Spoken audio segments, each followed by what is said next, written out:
Right now, the world economy stands at an alarming precipice. But would it surprise you to learn that the events of today are nothing new? Give me the next few minutes, and I'll show you that there are cycles to history that can not only allow you to see the future, but to make preparations for the very predictable outcomes. You're about to discover that huge financial gyrations, inflation, loss of personal freedom, and out-of-control government are all things that we have been warned about for centuries and are the direct consequences of the monetary system itself. In fact, most world history is determined by monetary history. So what lessons can we take from the past to help us navigate the perfect economic storm that awaits us?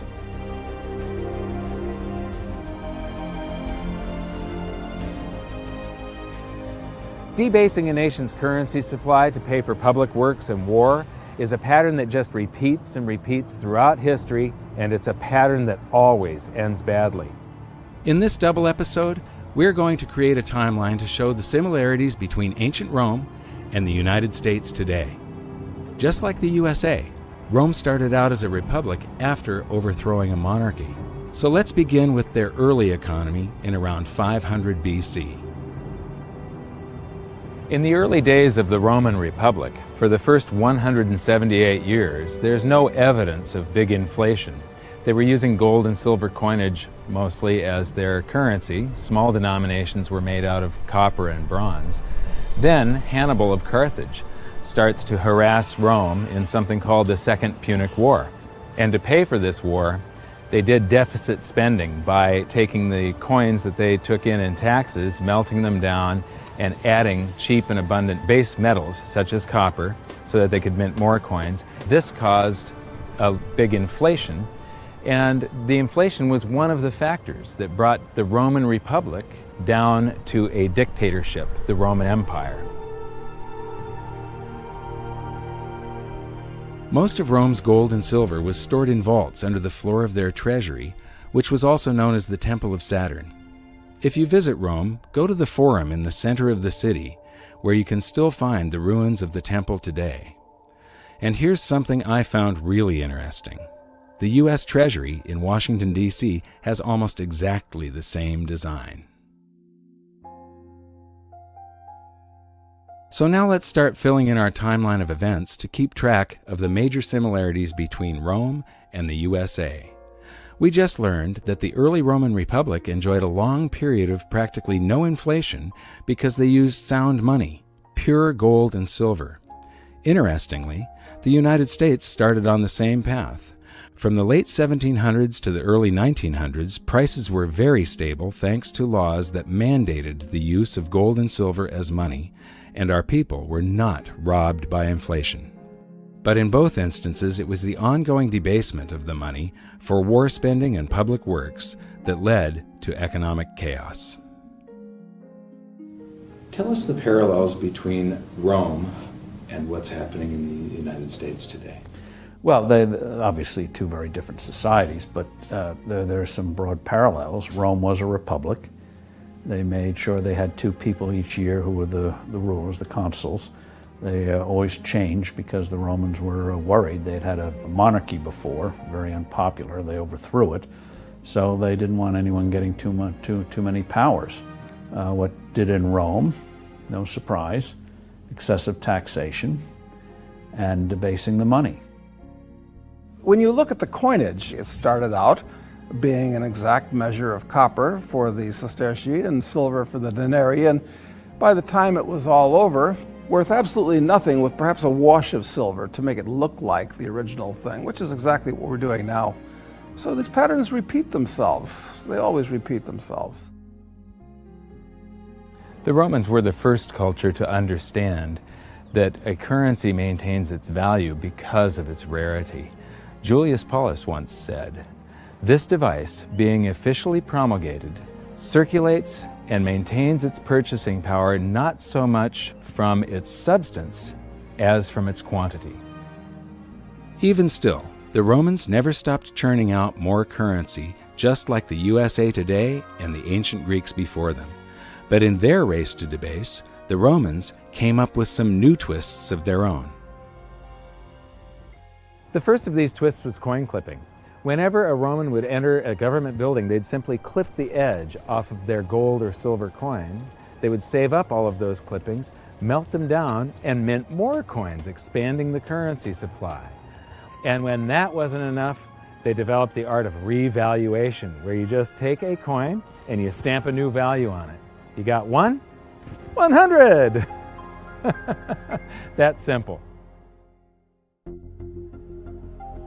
The move away from precious metals to something less than precious metals, and the Roman Empire famously clipped their coins.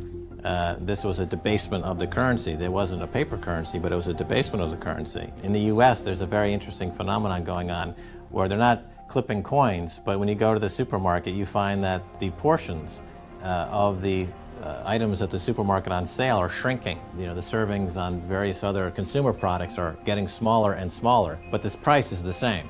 So it's very similar to that old Roman coin clipping trick from 2,000 years ago. It's another form of currency debasement, but it's hidden through cardboard and marketing and fancy presentation, but the people are nevertheless having their currency debased. So why should you care about this? The quality of a society is directly proportional to the quality of its money.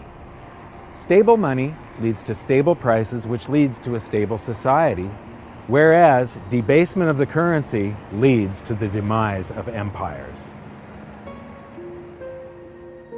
The major reason for Rome's ongoing currency debasement was to pay for their ever-expanding empire and never-ending wars.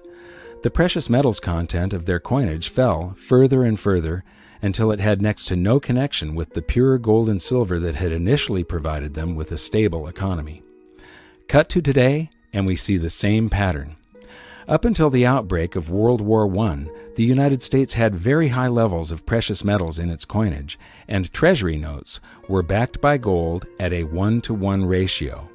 From there, the USA debased its currency more and more to pay for World War II, the Korean War, and then the Vietnam War, until finally, the link between gold and the US dollar was severed completely. For those new to the series, let's revisit the pivotal event that has managed to sneak under the radar of modern historians as nothing more than a side note, even though it will have repercussions for generations to come. It was an unprecedented act of global debasement by a modern wannabe emperor that would make any Roman ruler hang his head in shame. Most people think that President Nixon's criminal activities were limited to wiretapping and spying on the competition. But his greatest crime came on August 15th, 1971, when he severed the last ties between the dollar and gold, when he ended the Bretton Woods system. I have directed Secretary Connally to suspend temporarily the convertibility of the dollar into gold or other reserve assets, except in amounts and conditions determined to be in the interest of monetary stability and in the best interest of the United States. The Bretton Woods system tied all of the world's currencies to gold through the US dollar. But instead of running out and hanging the guy when he took the world off of gold, the world just yawned and accepted that we were now on a fiat currency system, that we were now on this infinitely expanding system, that we no longer had money, we had currency. Money should be a fixed measure of value. It's like 5,280 feet in a mile, or 12 inches in a foot. I gave you the example. Imagine trying to build a house, say 2,500 square feet. If the foot changed each day, it was 12 inches one day, 10 the next, 20 the next. Very hard to do if that's changing. Well, the clock. I like, yeah, this. The 60 minutes an hour. Imagine if they floated the clock. So you had 60 minutes an hour one day, 30 the next, 90 the next. You'd soon have to have hedges, derivatives, futures to figure out how many hours you're working. You're baking a cake. I love this example. And it says bake the batter for 45 minutes. Then you have to figure out, is that inflation adjusted minutes? Is it a California minute, a Nevada minute? Just makes life infinitely complicated. So when you have a fixed measure, when you go to the market, you assume if you're getting 16 ounces of liquid, it's 16, not 13, not 18. Just makes commerce, which is the source of wealth, people doing things with each other, infinitely easier. It is very odd that we've established a situation where what people do is scramble to borrow liabilities. Certainly, I guess the most attractive liability in the world, or put a different way, the most attractive free trading lie on the planet is the US dollar. We joke in investment conferences it's the worst currency in the world, except all the others. If you're going to trade in a lie, it better be a liquid lie. What the United States dollar has going for it is the most liquid lie in the world. I mean, if you think about the advantage that we have now, yes, it's a horrible thing to do morally, but what we do is amazing. It's amazing that we can get away with this. We print a lie, a dream, on a piece of paper, and we ship it to Brazil, and they send us coffee. And we ship the same lie to Germany, and they send us a Mercedes. And we ship the same lie to Japan, and they ship us a stereo. It's actually a pretty cool deal. I mean, I feel bad about it in a sense, but it's grandly amusing in a sort of a cosmic sense. You just need to understand that somehow, sometime, some way, there's going to be a reckoning. The dollar's involved worldwide as a major currency, so it's 1/2 of everything we do. And it has no definition. I used to get a charge out of asking Bernanke and Greenspan, define a dollar. And, they can't define a dollar. In the old days, it was a weight of silver, a weight of gold, and that's what it was supposed to be according to the Constitution. Well, Dr. McCracken, not being an economist, can you explain to me briefly how in the world do you determine what a value of a dollar is in relation to a French franc, for instance, if you can't convert that dollar into gold? What standard do you have? What is it worth at all? You determine that's going to be determined in the marketplace, just as really largely it has already. So well, what is this going to do then to, for instance, the speculator in gold? How is this going to affect him? Is the price going to drop or rise? The official price of gold, of course, has not been changed. That was not a part of this program at all, nor is that contemplated. Well, maybe they should have contemplated what was likely to happen, because for anyone who had studied history, the outcome was perfectly clear. Rather than help the economy, Nixon's actions made things a lot worse, and the public started feeling the effects of inflation much more acutely. It was hard for savers to keep their heads above water unless they had saved in the ultimate stores of value, gold and silver. Just as it had always done throughout history, gold once again accounted for the expanding fiat currency supply by rising in price to cover that supply. Gold had done this as recently as 1934, when the USA's debasement really started heating up and gold was revalued from $20.67 an ounce to $35 an ounce. Now the process began again as the public bid the price up from $35 an ounce in 1971, climbing all the way to $850 an ounce in 1980, easily accounting for the massive quantities of currency the USA had conjured out of thin air now that Nixon had removed all restrictions. Gold had once again held an out-of-control currency to answer. Getting back to the Julius Paulus quote about the value of a currency being decided by the quantity rather than the content, one of the biggest economic hurdles that mankind repeatedly trips on is that we have never been able to control the quantity of currency. And this is one of the reasons why gold has always been the ultimate money. It can't be printed and it keeps us in check. Today, I think cryptocurrencies are a very exciting development and have tremendous possibilities. The bottom line is that governments have a long history of trying to cheat gold, either through debasement or manipulation of the markets. But here's the thing. In the end, gold always wins.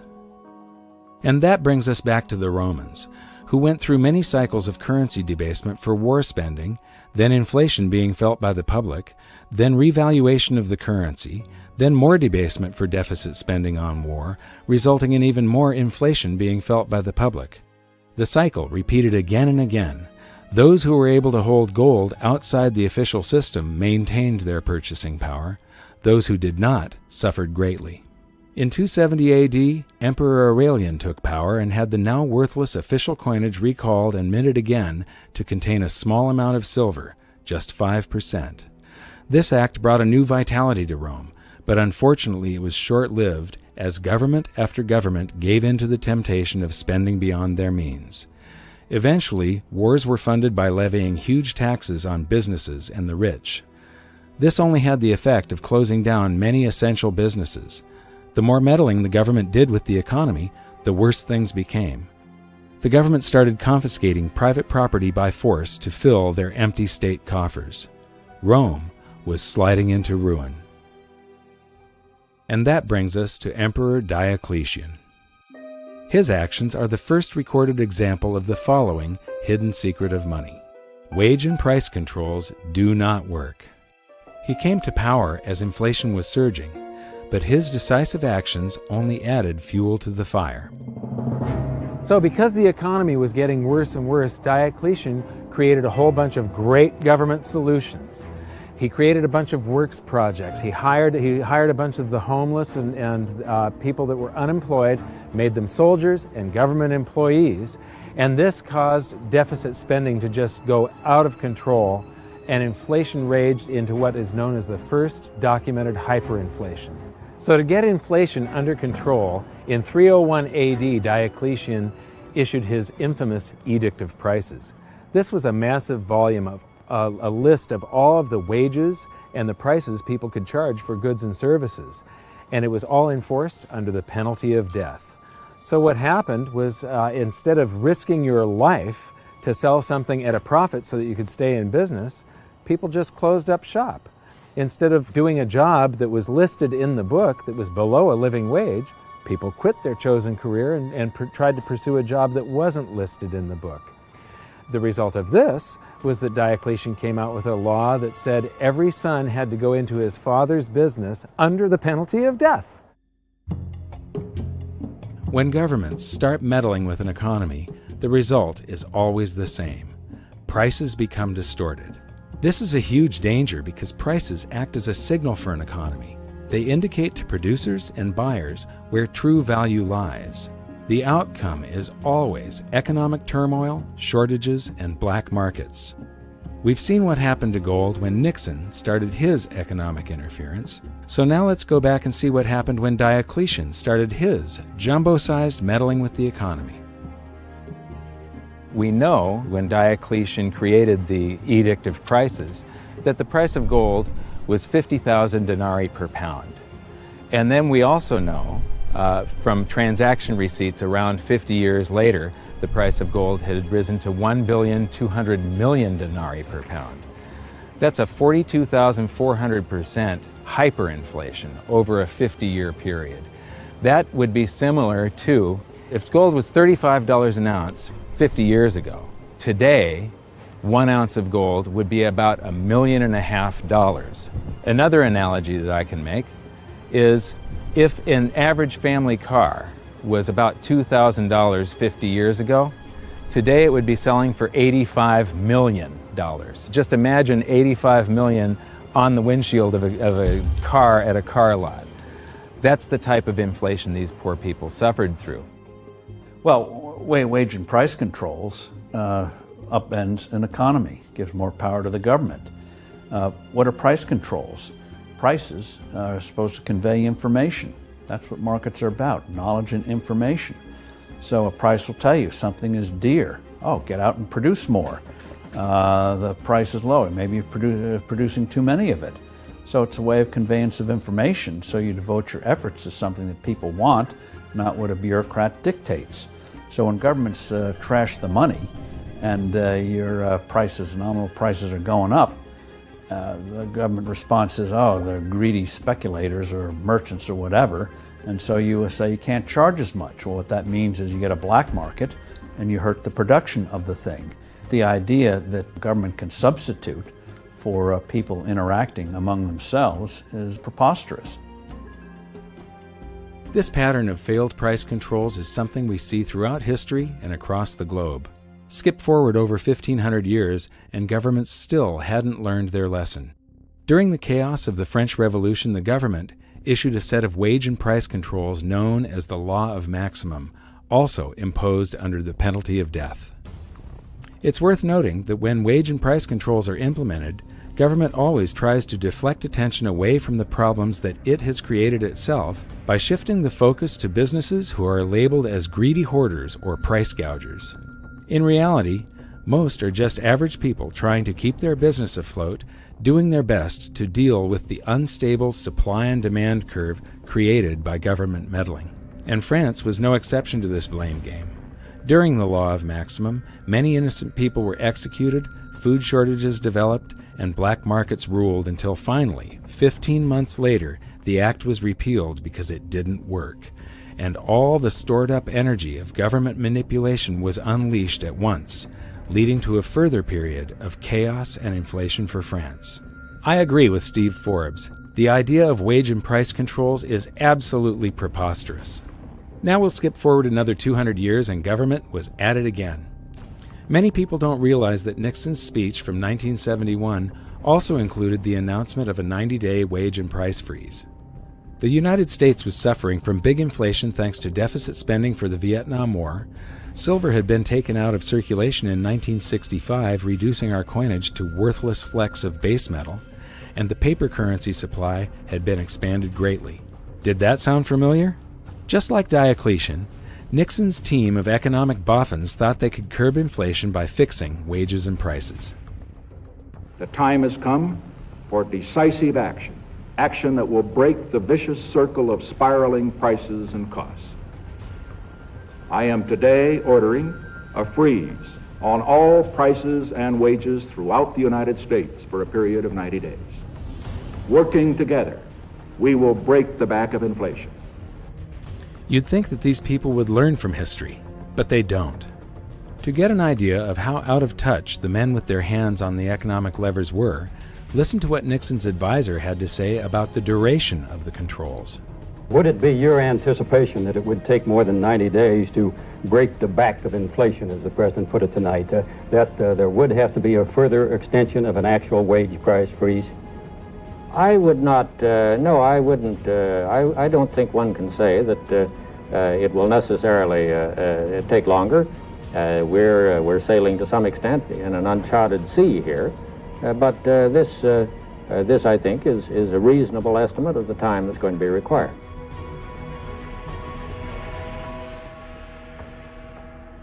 Dan Rather. President Nixon is expected to speak for about 15 minutes on his new economic policies. The President's address tonight comes against a background of the following facts, among others: record high gold prices and rapidly increasing cost of living figures for most Americans. The wholesale price index rose by 2.1% during the month of May. The index of industrial commodities in the last 3 months has risen at an annual rate of 15.9%, the worst since the Korean War 20 years ago. All of that part of the general background of the President's remarks tonight. Every American family is confronted with a real and pressing problem of higher prices. And I have decided that the time has come to take strong and effective action to deal with that problem. Effective immediately, therefore, I am ordering a freeze on prices. This freeze will hold prices at levels no higher than those charged during the first 8 days of June. It will cover all prices paid by consumers. What was Albert Einstein saying? What kind of an idiot would do the same thing over and over and expect different results each time? And it's the same pattern that's happened repeatedly, cycle after cycle after cycle after cycle for thousands of years. A country borrows itself into bankruptcy. It creates more money to try to pay its debt. Prices go up. People rebel. The whole system falls apart. And I'm scared about it. Countries collapse over this. They go to war about this kind of thing. Rebellion in the street, overthrows of government, the whole 9 yards. There is nothing to be gained from inflation and everything to lose, and we're going to lose everything.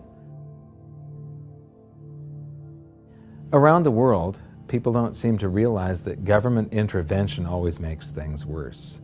It's the government manipulating things. Whenever you manipulate something and try and control it over here, and not allow the free markets to balance everything all by themselves, something comes squirting out way over here that you just don't expect.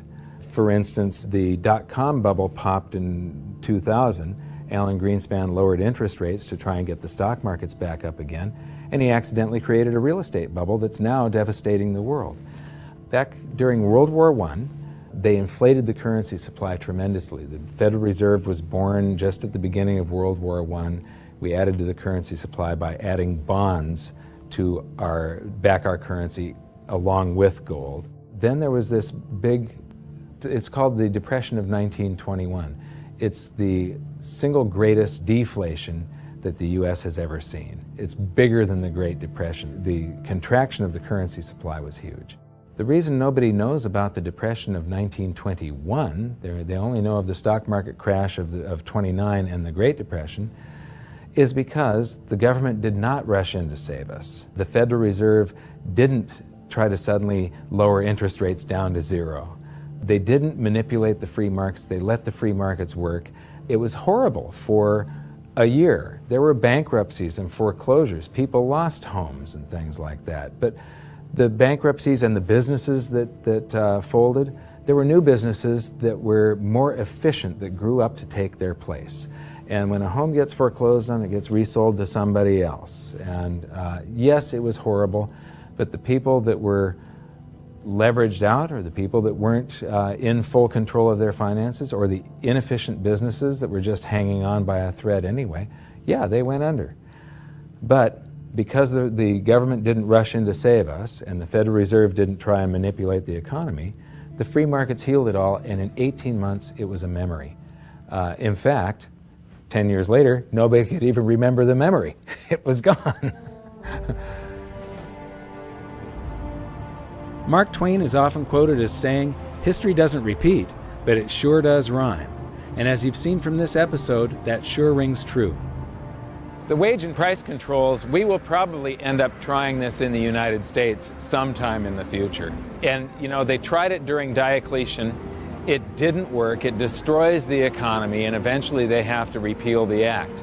They tried it during the French Revolution. It didn't work. It ruins the economy, and they have to repeal it. Nixon tried it. It didn't work. It ruined the economy, and they had to repeal it. It's not going to work the next time they try it. This stuff just keeps on happening over and over and over again, and part of it is caused by the 4-year election cycle. All of the politicians are worried about what's going to happen on their watch, and they push all the problems forward to the next administration.